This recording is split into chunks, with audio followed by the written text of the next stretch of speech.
episode 5 of SG Sports Uncut. In this segment, we're going to speak to our national gymnastics squad.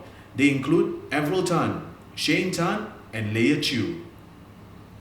Hi guys, welcome to SG Sports Uncut episode 5. Leah, we'll start with you first. And just before we talk about gymnastics proper, let's get to know the three of you a little better for the sake of the fans who are watching. At which age did you start gymnastics and why?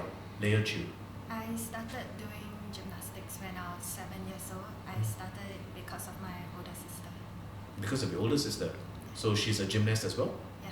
Okay. You compete in the women's rhythmic gymnastics category. So which would you say or describe is your toughest move or routine to execute? The toughest move would be pirouettes, the turns, because the turns requires a lot of body strength when you're turning and stability. So I have a bit of trouble finding my axis every time when I turn. Okay. Rhythmic gymnastics is the one that requires the props that we see on the table, right? Some of these items. Okay. And what would you say is the worst injury you've had in the sport? How many years have you been, like you said, how many years have you spent in gymnastics? Almost 10 years. Almost 10 years.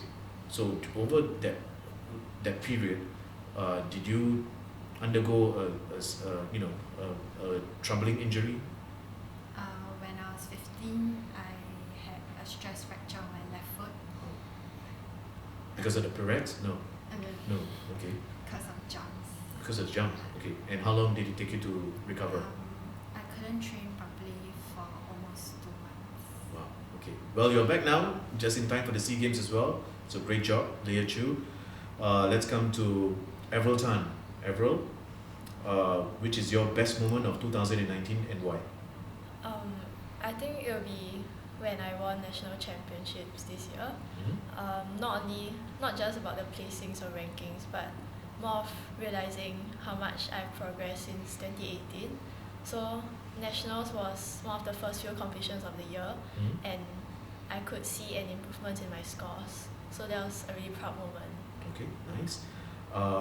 Which type of food do you consume? I mean, when you're getting ready to compete at an international event? I usually don't switch up my diet before competitions, but I will choose to eat a little less so that you don't feel too heavy when we jump or perform. So I'll eat like foods that are easily digested, like vegetables, Like vegetables, fish, fruits, less carbohydrates. Yeah. Okay. And then which is your favorite food that you consume outside of competition? My guilty pleasure be mochi. Oh, wow. Okay. Is that the only one? No. One of them, yeah. Okay. Let's hear now from Shane Tan. And which is your favorite movie so far, 2019, and why? I haven't really gotten the chance to watch a lot of movies this year because I'm in Sec 4 and I was trying to focus on my studies. But recently I watched Maleficent when I was in JB with my family, and I really enjoyed it. I had to watch the first movie because we were gonna travel to watch the movie, and I really enjoyed the storyline. It was very entertaining, and it was one of the first movies I watched after my exams also. So yeah. Okay. And besides Maleficent, now that we are already in the holidays, your exams are over, you're going for the SEA Games. The SEA Games will end at about 10th or 11th of December. After that, you planning to catch anything else? There's quite a number of movies. I haven't started planning yet. Right Okay. now, yeah, the focus is just on SEA Games. So you're not a Star Wars fan? No, Not really per se. Okay. No. Let's come back to Leah. Now that we are all warmed up, let's start talking about gymnastics proper. And Leah, perhaps you can explain to us the concept of rhythmic gymnastics and what it entails. So rhythmic gymnastics combines elements of ballet, gymnastics, dance, and apparatus manipulation. So it can be done as an individual or a group exercise of 5 people.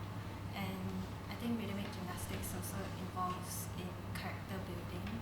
So ultimately, the professional level athletes will have a different character build-up as compared to the normal academic students. Okay. And of the 4 or 5 elements that you use? I mean, the ball, the ribbon, the rope, or the hoop. Which is the easiest for you and the toughest for you to execute, and why? The easiest would have to be the hoop because compared to other apparatus, hoop is bigger, so it's easier to catch. This is the hula hoop, right? Yeah. The hula hoop that we are so accustomed to in schools, right? Yeah, okay. And the toughest would be ribbon because the ribbon is hard to manipulate and we have to keep the ribbon off the ground during our routine. So that's how it works. I will just sidetrack for a minute and ask you about 2 of your teammates who sustained injuries and will not be travelling to compete at the SEA Games. Firstly, what happened to Nadine, Joy, Nathan?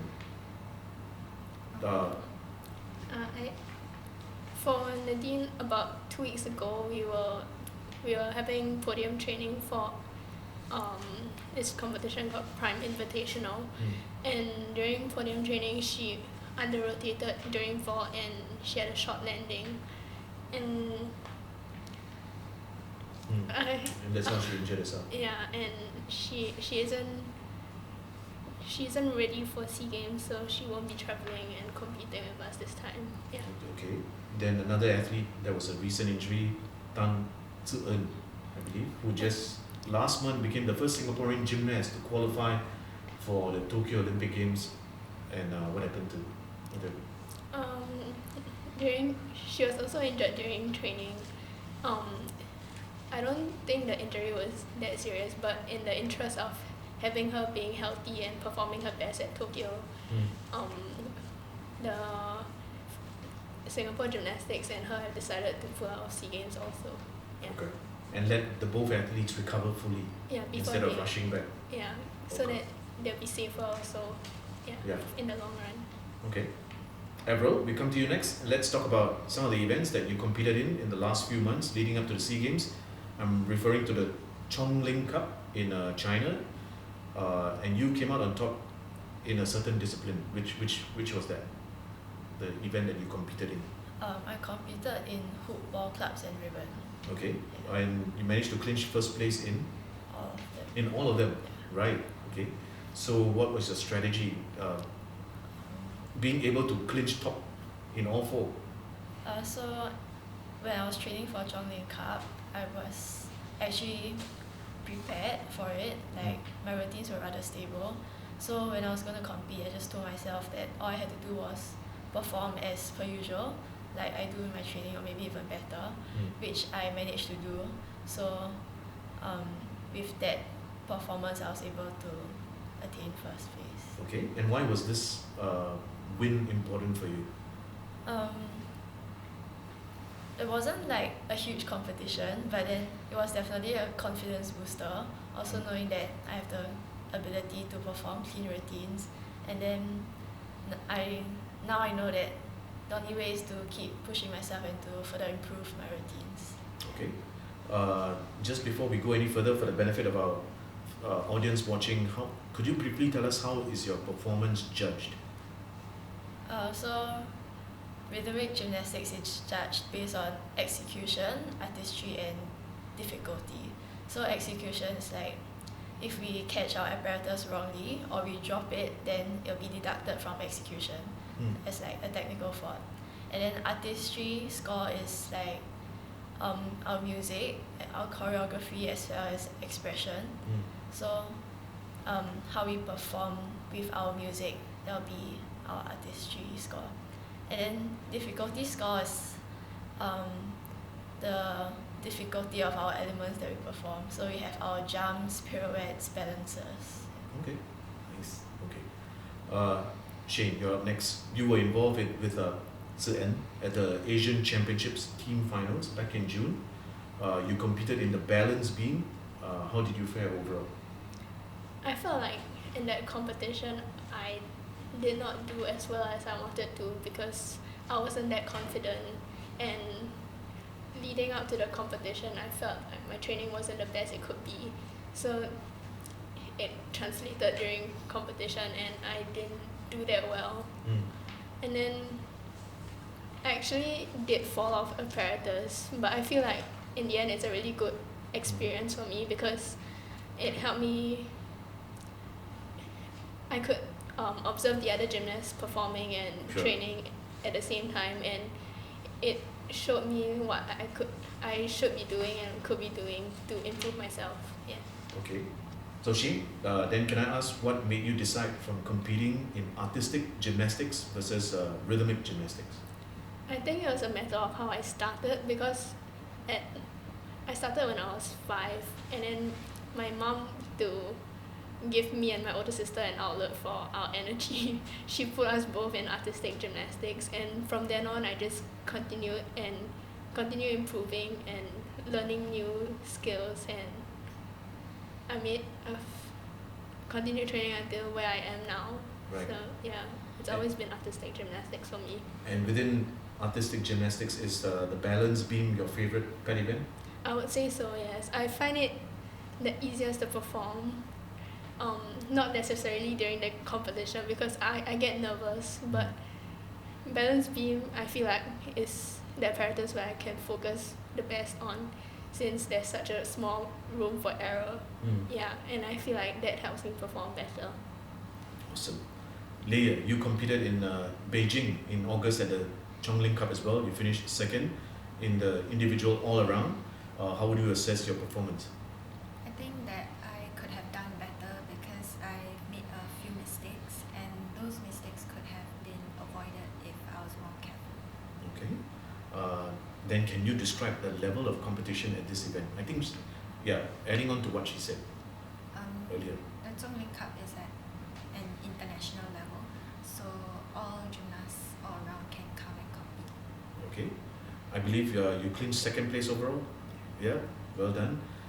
Did you manage to have some time to outside, go and sightsee for just one day, visit a tourist attraction maybe in Beijing? No, we didn't have time. No? Yeah, because the next day we had to fly back. Wow, okay. Seems to be a common trait that's going on with our NSAs. When we ask the athletes when they travel, they say, no, we don't have the time to sightsee. It's all about just getting the job done, fly back straight. Okay.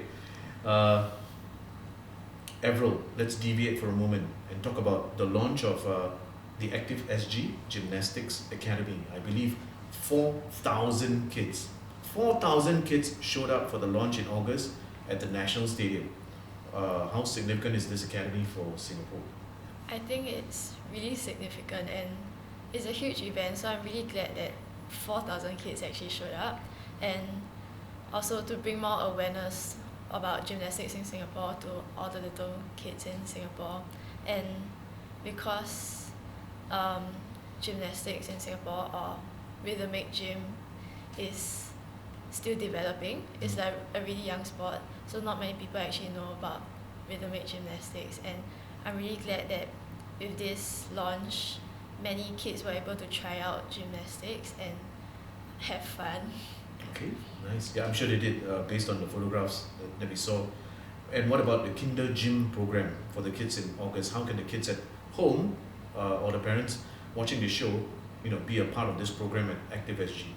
Yeah, so the Kinder Gym programs for the really young kids aged 0 to 6, and I find this program really good for them to start young and redevelop their fundamental skills, because gymnastics is a fundamental sport for all. And if the parents or kids have any inspiration to start gymnastics, I really encourage them to sign up with this program, and they can just contact Active SG or Singapore Gymnastics.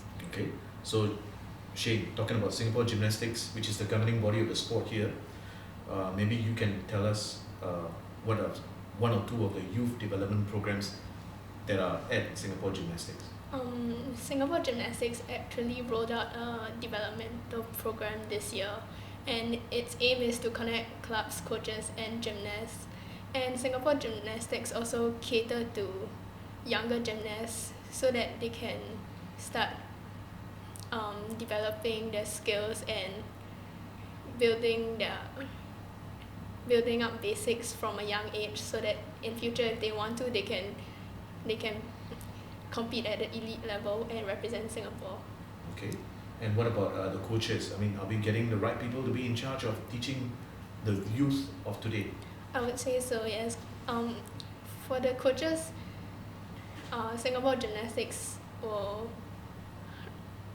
often assess whether they are the suitable people for coaching us and doing the job that is to help us improve and build up more difficulty. And right now, I would say all our coaches are doing just that. They're helping us a lot by giving us a lot of helpful tips during training and teaching us how to take care of ourselves and prevent injuries. Okay. Coming back to Leah, you were in action less than 2 weeks ago in Belgium for the RG Happy International Tournament. It was a 4th place finish for you in the ball discipline. Are you satisfied with the result with less than 1 month to the SEA Games? Yes, I'm content with my performance as my competitors were quite strong, so I'm happy that I came in fourth. Okay. When you say the ball, you're referring to this one, right? Yeah. Okay. So what are you presently working on as we count down to the 30th edition of the Southeast Asian Games? Right now I'm working on the stability of the routine. So during training, I try to do a clean routine every time. Okay. Avryl, you were still busy training 2 weeks ago in Belgium for the RG Happy Cup International Tournament as well. You finished in 6th place in the hoops category. Your thoughts on this performance in Belgium? So unfortunately before Happy Cup I was sick for a week, so I didn't train for a week and I felt like my performance could be much better, but overall I still think my performance was decent, although some mistakes could have been avoided. And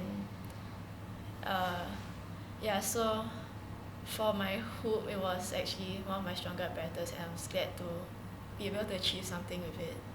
Okay. And with the SEA Games just around the corner, which aspect are you working, or fine-tuning? One thing is my health, to not fall sick, stay clear of injuries, Yeah. and also my stability in my routines. So I know that I'm able to do clean routines, it's just whether I can do it every time.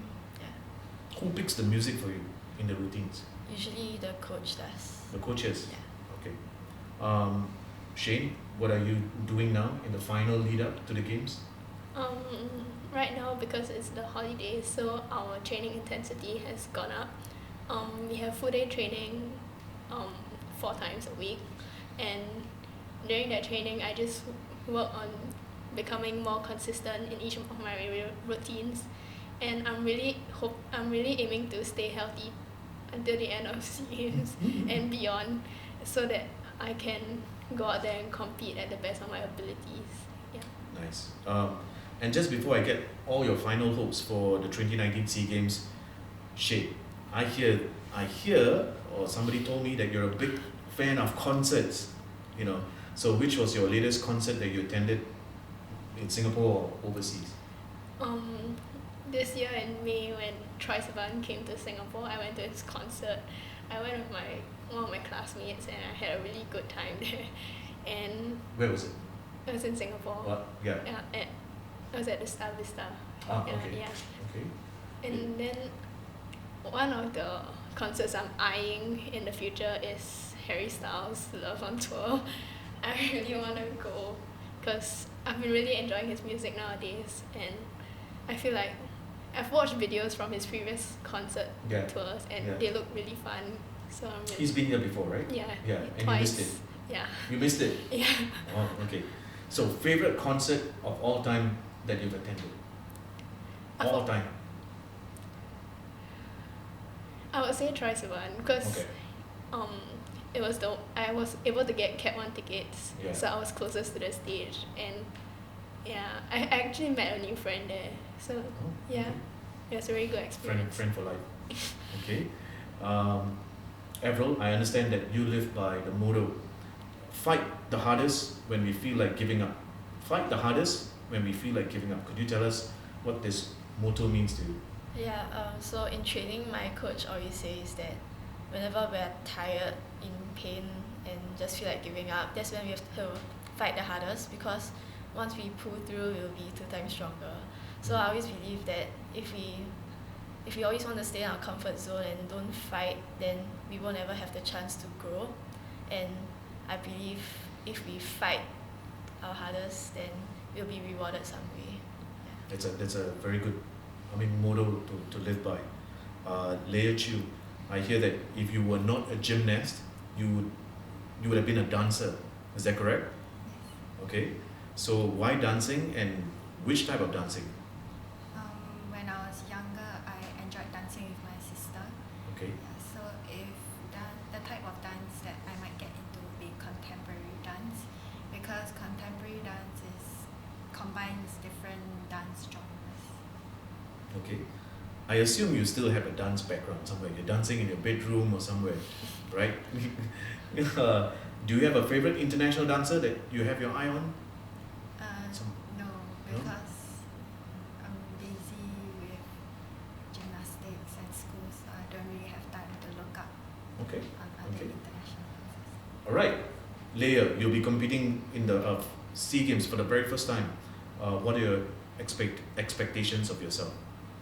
I want to do my best, and if possible, I want to get into finals for SEA Games. Okay. And what is next for you after the SEA Games? After SEA Games, there wouldn't be any more competitions.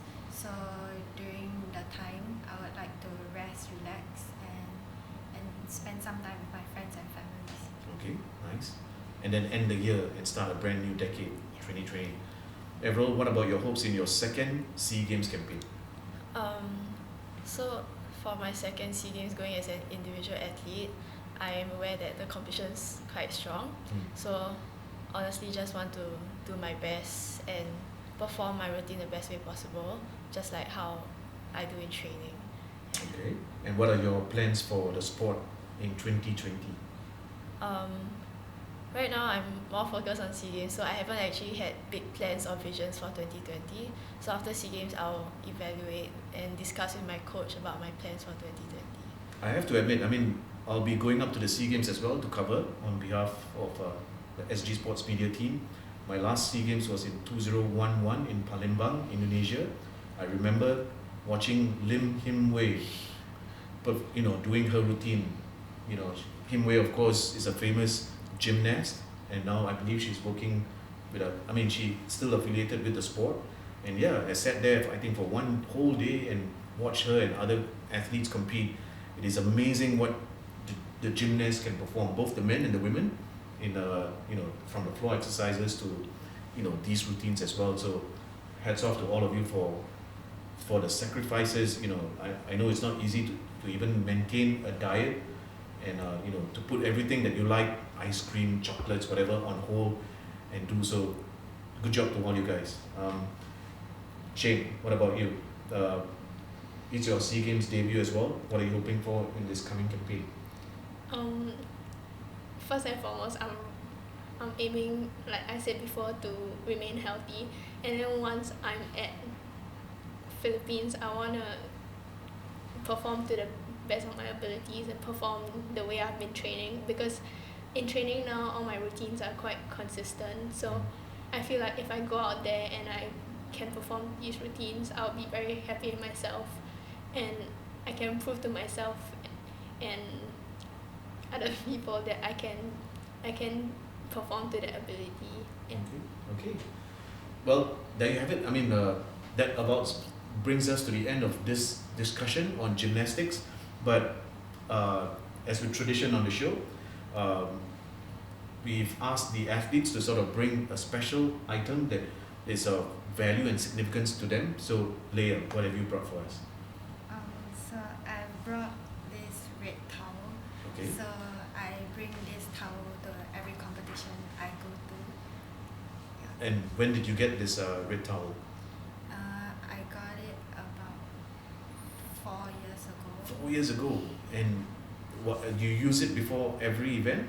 Just to. Before I go up onto the mat. Oh, wow.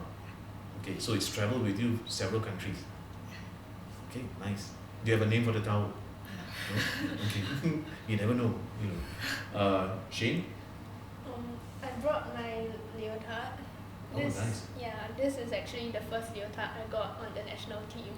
So it's At which age? Sec 1. Sec 1? Yeah, Okay. it wasn't that long ago. But every time I wear it, it just reminds me to work hard because it hasn't been easy to get to this stage, and I should cherish what I have and yeah, just train to the best of my ability. So you got this in Sec 1. Yeah, You're now in? Sec 4. You can still fit in it. Yeah. You can still fit in it. Yeah, I just wore it. Well, okay, okay. It's like a superpower suit. Well done. Avryl, what about you? So I have this leotard here. Nice. It was actually designed by my mom, and it's one of the leotards I wore this year at my nationals. Mhm. And I was wearing this leotard when I did a hoop routine, which was one of my best ones. Yeah. And your mom made it from scratch. So as in, it was designed by her. designed by her. Yeah. Okay. Nice. Well done, ladies. With that, we've come to the end of this discussion on gymnastics. Thank you very much for all the sacrifices you put in, and we wish all of you, together with your other athletes as well. We understand there's a 10-member squad, including five males who are going to compete as well. So we wish the gymnastics team the very best in the Philippines. Thank you. Thank you. Shane, Avryl, Leah, thank you very much for coming on board. SG Sports Uncut, all the best. Thank you. And you just heard from our national gymnastics squad as well as our squash players. We wish them the very best at the 2019 Southeast Asian Games. Well, if you have any comments about this show, feel free to drop us an email at sgsportsuncut@gmail.com. Till the next time, I'm Raj Kumar. Bye for now.